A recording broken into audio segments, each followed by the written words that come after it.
Warning, this content is for entertainment and educational purposes only. This video is brought to you by First Detachment Nutrition. Battle tested, expert formulated. Use discount code AB10 at checkout for 10% off.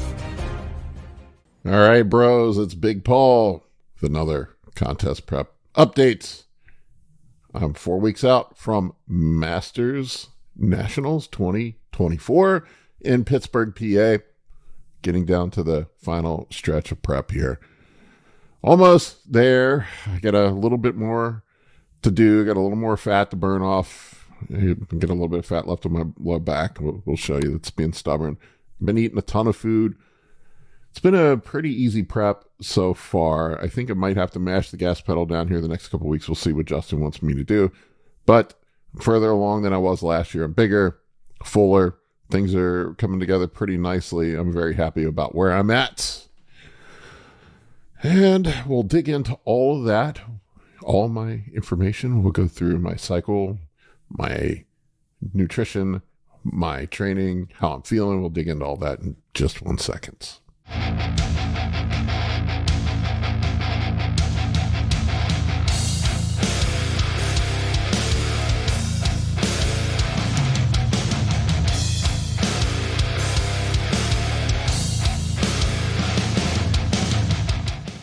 Well, I can't believe I'm down to the final 4 weeks. It's crazy that it's going by this fast. It's just blown by. I've been so busy with work and life, kids, etc. It just kind of time just melted away. This has been I've been on autopilot on this prep. There's just not, there just hasn't been, it doesn't feel like a prep. I don't know how to describe it. It's just been weird. I'm very focused on prep, but I think I have so many other distractions going on in my life right now. Things have been very busy. Prep is just sort of in the back of my mind. I'm just on autopilot doing what I need to do, following the plan, just part of my structured day, and it's just what it is. So right now, this week, I'm down another 2 pounds today, my fasted weight. Yesterday was my low day. Justin had talked about doing an unlimited high day, possibly tomorrow. We'll see. Tomorrow is my high day where I'm at, but I'm down another 2 pounds this week. My fasted weight was 241 this morning, which is a low for the prep. My daytime weight is around 248. I just got back from the gym and I weighed myself. I was 255 after my high day. Well, I guess 2 days after my high day on Sunday. I have my pics up. I always look the best 2 days after my high day. That is when I look the best. I've filled out. My skin is pushed out from being full. That's when I have my best look is 2 days after my high day. And that's sort of how we do it going into peak week. We'll fill up 2 days out and then just kind of go into the show with that. And I think that brings the best look, at least for me. It always has. But the weight is dropping, so we'll have to keep an eye on that. I've had issues in the past where my weight will just rapidly drop and I lose all my fullness and pop towards the end. Even last year, I kind of lost some fullness towards the end. It's a fine line you have to walk between being full and being hard and cut for a show. And I'm in the super heavy, so the thing that I'm bringing is size. I usually am very conditioned. I'm usually very conditioned for super heavies. Most super heavies at the amateur level just aren't in shape. I'm not, trying to talk bad about people, but usually somebody who is a conditioned super heavy is fighting for a pro card or already has a pro card. Guys that are competing in local shows as super heavies are usually fat. Most of them. My height is 6'1 3/4 for those of you that care. My BP, blood pressure, has come down. This is an issue I always have at the end of prep, where I eventually have to drop the telmisartan. I lowered the dose down to 20 milligrams. I was at 40. So I may just have to come off of it completely. We'll see. My fasted glucose is in the low 90s. Sleep was better this week than last week. I had one really crappy night of sleep. Other than that, usually it's after my low day. This last night after my low day, I got like 6.5, something like that. If I get 6 to 7, that's pretty good. I've been averaging like between 6 to 7, and then I'll get like a half hour or 45-minute nap in during the day. I work at home, so I can do that. Strength, my upper body is definitely weaker. My legs are strangely enough stronger. My legs have gotten stronger through this prep. This has been an odd thing for me. I usually lose my legs on prep. Probably because I've just been doing step count this year. I haven't been doing any stepper. I haven't been doing any elliptical, no HIIT cardio. I've just been trying to hit a step count every day. I don't know. I do between somewhere around 10,000 steps. I do my 20-minute walk in the morning. Then I'll get a couple smaller walks throughout the day, like 10, 15-minute walks throughout the day between meals. I'm not really doing like a structured cardio session this time. I'm just doing step count. Health, I feel pretty good this week. Everything's been good. Shoulder is feeling better-ish. Although all my joints get creaky towards the end of prep. When my body fat gets lower, my joints start to hurt. And I pull back my weights. I just can't push the weights as much as I could when I was younger towards the end of prep. And when you think about it, when do most bodybuilders get hurt anyway? It's at the end of fucking prep. I don't know why guys feel like they need to be setting PRs that makes them some sort of badass going into the final week of prep, trying to set PRs and look like, Billy Badass. You're not proving anything to anybody. You're not going to gain any muscle going into this last couple weeks. It is not going to add anything to your look on stage trying to set PRs in the last couple weeks of prep. At this point, you're just trying to maintain what you have, not get fucking hurt. And if you go super, super hard the last few weeks of prep, you're going to have inflammation probably from blowing yourself out. I just have never seen it work in anybody's advantage. So you can look here. I talk about sleep. This is the effect that sleep has on me. This is my resting pulse throughout the week. This was all of last week. You can see where my resting pulse was at. You can guess which day I got 4 hours of sleep. Yes, it's the day that my resting pulse went up to 85. And then it's back down to 70. In the off season, my resting pulse is somewhere in the 60s, mid 60s, low 60s. When you're on stimulants and fat burners and taking a bunch of gear, it's going to be elevated. That's just how it is. I'm on 3 grams of gear. I'm taking ephedrine. I'm on Clen. A 70 resting pulse, walking around at 250 pounds, is not bad. I just want to take a quick second and tell you guys to pick up the Building Effective Cycles Ultimate Cheat Sheet. I put it together. I added some new stuff to it. So those of you guys that already bought it, you can go re-download it. You should still have access to it. I put a section in with side effects. It's a super simple cheat sheet that has off-season cycle structure, cutting cycle structure. It has a compound chart with all the compounds, what they do. I think there's like 50 or so compounds on there in what specific roles that they play. And side effects, it's about 5 pages long. It's super simple, 6 pages, something like that. And it's only $20. I have it half off right now. I'm going to charge $40 for it. It's an introductory price. Grab it while it's still $20. It's selling like crazy. I'm actually shocked at how many of these things are selling. It's fantastic. I think I did a good job putting this together. Go over to the Anabolic Bodybuilding website, pick it up. The link is in the video description. All right, so this is sorry for the blurry picture. I don't know why I need to get a new phone. This is my crappy phone under the crappy light early this morning. This was after my low day. I look flat. I don't have any detail. This is just the way I look after low day. It sucks. My worst look is usually the one day out from the high day. This is my high days tomorrow. When I get down to that end, that's when I have the worst look. But that's what you have to do to burn fat. Side pic here, you can see my glutes are in. I got a little bit of fat at the bottom of my lower back. Yeah, you can see it here, just a tad on that. I may go get that shit lipoed in the off season. I've been thinking about it because I got to get my gyno redone. My lower back is like always the last thing to come in. I mean, I literally am burning it off going into the show. I'll be 6% body fat and still have a little bit of low fat on my back. or back on my, if I can speak, it's been a long day. A little bit of fat on my low back. You can see here my glutes are in, but yet I have the lower part of my back looks like melted candle wax. There's some loose skin there. There's a little bit of fat. I got a little pocket of fat on either side. Not in the middle. It's just like kind of on the outside region where the love handles would be. It's just a tiny little bit on each side. That is the only place on me where I still have fat left. Maybe a little bit on my inner thighs. My front, I'm completely fat free. My back, I could probably bring out a little more detail on my back. I already talked about this. So this is the e-course, guys. I have a free preview of the e-course up if you want to check it out. That's up on the website too.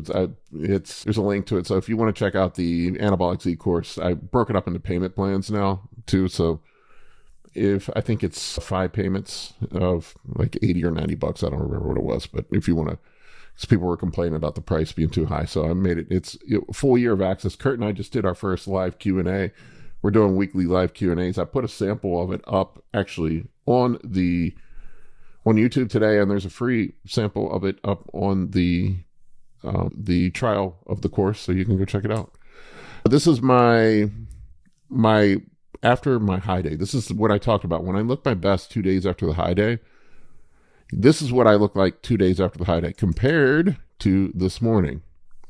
Kind of washed out, kind of flat. You can see I'm full. Everything's popping. I think I was 255 that night. My legs are a little watery. You can see a little bit of water on my legs. This was at the end of the day. I'm always my wateriest at the end of the day. That's everybody. You can see here how I had more pop. Just more fullness. Skin's tighter. Once again, you can see my hamstrings are a little washed out. A little washed out because it was the end. 2 days after my high days, it was the end of the day. I was filled out. Once again, that fat, although I think if you go back and look, this was 2 days after my last high day. This was 4 days. Let me go back here. This is 4 days later. That fat has pulled up a little bit. It is not as much if we go back and look at it. That has tightened up a tad. You can see I got my underwear on inside out. That's a Paul trademark, wearing his underwear inside out, because I'm a classy kind of guy that does that shit. Inside out underwear, bros. That's the way to go. I probably need to bring my posing trunks and come to the gym, but I always feel weird wearing my posing trunks in the gym. I guess I shouldn't. It's no weirder than wearing your underwear, right? Macros currently, nothing changed from the last time I talked to you guys. I'm going to do a video. I think I confuse the hell out of people when I say I don't count direct macros. I'm going to do a video. I have it on my schedule. Why counting the direct macros is just extra work for no extra benefit.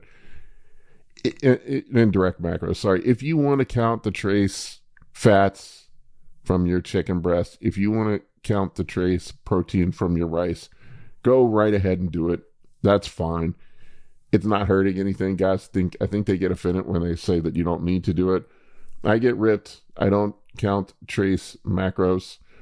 And I'm not going to go into the whole diatribe today, but there's the whole, if you've taken a college level statistics class, there's accuracy versus precision. The only thing we can control is precisely measuring our food with the scale. The accuracy of the data from the food labels is horribly inaccurate. It's a little side rant here. The FDA, I think, is who regulates it, but they allow up to a 20% margin of error on food labels. So that yogurt that might be 100 calories could be 120, could be 80. That's a 40 calorie swing either direction. That chicken breast that says it has 5 grams of fat in it, it could be 2, it could be 8. You don't know. So we can control how much we weigh stuff. We can't control what the macros on the food label, whether they are accurately reflected in what's really in there. So why I say it's pointless to measure it is because we're just concerned about net energy balance, really, for fat loss and muscle gain, and sort of hitting our carb and protein goals. If I cut my rice from a cup down to half a cup, logic would dictate that I have reduced my calories. Anyway, side rant over. My medium day right now is 35.85. Since I don't count indirect macros, it's probably plus or minus.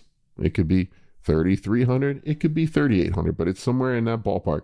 I precisely measure my food, so I know my food measurements are the same. I prepare my food. That's another thing. If you add a little more water to your rice, your calories in your rice is going to be completely different. I prepare everything exactly the same. I use the same measuring cup for my rice every day.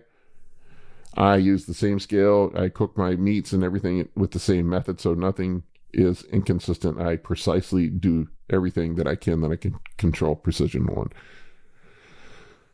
Right now, 370 grams of protein, 425 grams of carbs, and 45 grams of added fat. My added fats come from EFAs mostly on my medium days. High days, it's just one a week. I do 5 medium days, one low day, one high day. My high day's tomorrow, Friday. My protein on the high day is 330 grams. My carbs are probably more like 1,200. Cheat fats, probably 60, 70 grams. I don't know how many fats are in the cheat meal. If I go to Denny's, who the fuck knows how much fat's in there? It might say it's 1,500 calories. I think they severely underestimate how many calories are in restaurant meals. I'll look at some of these meals that say they're 800 calories. There is no goddamn way. Once again, proving my point that you can't control the accuracy of the macro data, so the only thing you can control is the precision of measurement. Low day.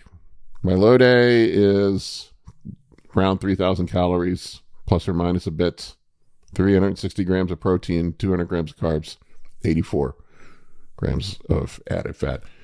I haven't really been hungry on prep. The only time I really get hungry is maybe at the end of the low day. After the low day, I'm a little bit hungry.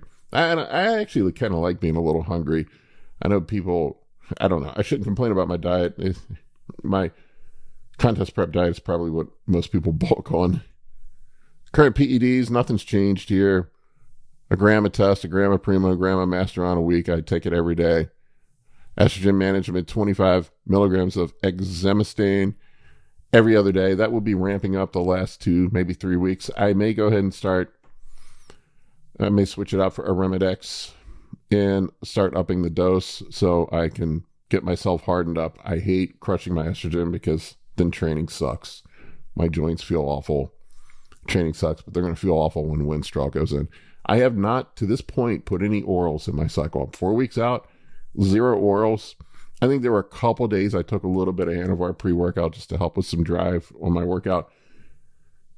But I haven't really done any orals. I think maybe like 2 or 3 times. I just haven't had the need to do them. I continue to improve. I look good. I dropped the trend. So if I look better, why change anything? If I'm getting better from week to week, might as well just ride this. Peptides right now, HGH, 9 units every day. A pharma grade HGH. I have one on here that's doubled. It's not. Humalog only on my high days in the insulin, and I've had to cut it back. I was going hypo yesterday on my low day with no insulin. I did my cardio in the morning. I was messaging Kurt. I was feeling woozy at the end of my cardio, just walking. I was walking, and I started feeling lightheaded, and I checked my blood sugar when I got off, and it was 55. That is with no insulin, folks. Fat burners, I do an ECA stack, 200 milligrams of caffeine, 25 milligrams of ephedrine, 81 milligrams of aspirin. Sometimes I take it 2 times a day. Sometimes I take it 1 time a day. I'm rolling the dice with taking it 2 times a day with sleep. It can affect my sleep. Usually for my caffeine, I'll just do a large cup of coffee. I'll do like a 16-ounce cup of coffee. That should be about 200 milligrams of caffeine. And then take the ephedrine and the aspirin with it, ECA stack. I don't take any fat burners on my high day. You're not going to be burning fat anyway because you're in a calorie surplus. So I might as well give my CNS a break from all that stimulation from the fat burners. Clen, it says 80 on here. I just bumped it to 100. It's crazy going from 80 to 100. Usually 100 is my max dose. I think last year I didn't go up above 80, but 100 is my max dose. And I was sweating like I was under a blast furnace at the gym today, just lifting. Health supplements. Somebody asked me about my supplement stack. I have an entire video up about my supplements on YouTube if you want to check it out. You can just search it. I have my whole supplement stack up there. Glucose management, I take the Suppressor Max from First Attachment. General health, I take a whole food multivitamin 2 times a day, 2,000 milligrams of vitamin C, 5,000 units of vitamin D with K2, 500 milligrams of magnesium, glycinate before bed. Cardiovascular health, 3,000 milligrams of fish oil, 2,000 milligrams of flax oil, 100 milligrams of CoQ10, 1,200 milligrams of citrus bergamot, 1,200 milligrams of red rice yeast extract. That's all for my lipids, for my health, heart health. Liver, milk thistle, and tucca. Kidney, astragalus. I do the renal reset from First Attachment if you want to pick up the product over there. This is a great product. It's really helped my EGFR stabilize. It is, the discount code is AB10 for 10% off. It's a great product. Digestion, I use ox bile at every meal on my high days, digestive enzymes, and I take a fiber supplement nightly. I just take Metamucil, nothing fancy. People ask me if you need to take some fancy fiber supplement. I don't. Metamucil seems to work fine. I get the sugar-free Metamucil. The Telmisartan, I forgot to update that. It is at 20 milligrams now. That it will probably be dropped soon. Training, I do an RP style PPL. I'm not going to go through all this again. My split is chest and tris, quads, hams and calves. Then I do a pull day. I do delts and tris, adductors, glutes, glutes and hams, pull, and then I'm off. So essentially I do legs twice a week, back twice a week, because those were my weakest body parts. I think I brought both of them up. And I only train shoulders and chest once a week because those are my strongest body parts. So I'm dedicating more volume to the weak body parts, less to the strong body parts. Also, my shoulders are wreck, so it needed a break. I train with some reps in reserve. I don't go to failure. Cardio is 20, like I said, 20 minutes, 5 times a week. That's not necessarily true. I have been doing a little more cardio. I do a 20-minute walk in the morning, and then I do a couple short 10 to 15-minute walks during the day. So I try to aim for a step count. I'm hitting around 10,000 steps a day, 8 to 10,000. Posing, I do posing every day I train, 6 days a week, and I do 3 rounds each time I train. Why guys don't practice posing is beyond me. I see dudes that get on stage that have zero clue how to pose. You spend all this time on contest prep, getting yourself in shape, and then you don't fucking know how to pose. Bro, come on. Plans and thoughts. Diet adherence. I missed a couple meals on my low day because of my IBS. I can always feel when a flare-up's coming because I start burping and I get heartburn and my gut starts rumbling and I know, shit, I need to pull back a little bit. And a lot of times it's just better for me to miss a couple meals, take a couple meals off, let my stomach settle down to prevent a flare-up. Last year on prep, I just kept pushing through, and I'm like, I got to get this meal in. And then I would have these really bad flare-ups, especially after I added the orals in. It's another reason why I've held off on the orals, because usually once I start adding the orals in, my stomach turns into a mess. I figure if I can hold off on the orals, my stomach will be better off. My coach's feedback, the change here is he's talking about doing an unlimited high day tomorrow, possibly. We'll see. And I'm planning on 2 shows. Masters Nationals, July 18th. It's going to be crazy competition. There are a lot of dudes in my class, like some real dudes, dudes. Guys that are coming out of the woodwork that are highly competitive. So it's going to be a good show.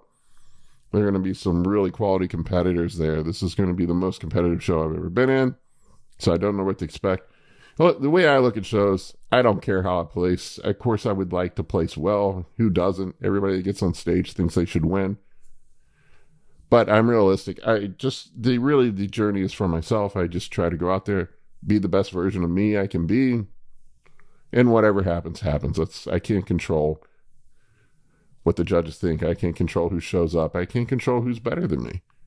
I can only control how good I am and how much effort I put in. So that's all I focus on. And plus, I just love doing this shit. I love seeing other guys succeed. I love being out there with guys that have watched me on YouTube and people that are my friends. I have several friends that are competing in this show. I have clients that are competing in this show. So it's fun. It's like playing a game of pickup basketball with your friends. You're competitive. You want to win. But at the end of the day, it's just about going out there and having fun. I'm never going to be Mr. Olympia. That ship has set sail. So this is really just a recreation for me. And my backup show is North Americans at the end of August if I want to take another crack at competing on a national show. So that's sort of my plan. All right, folks, that's it. Let me know if you have any questions in the comments section below. I really appreciate all the support I've been getting lately. I know I grump about the negative comments sometimes. There really aren't that many of them. I get a few here and there. That is to be expected when you're exposing yourself to the world. There's always going to be some people that are going to not like what you have to say, and that's okay. That doesn't bother me. But I really appreciate the people that support me and back me up. I meet a lot of people through bodybuilding. They come up to me at shows. They come up to me at events. I met several people at the event I was at the other weekend. Everybody's very kind, and I really appreciate it. It means a lot to me. I've been blessed to have this sort of support, and I love each and every one of you guys. Take care. For coaching or consultations, head over to www.anabolicbodybuilding.com to book your spot today. I can help you with optimizing hormones, fat loss, muscle gain, physique, athletic performance, nutrition, and health. For more information, shoot me an email at bigp3rd@gmail.com.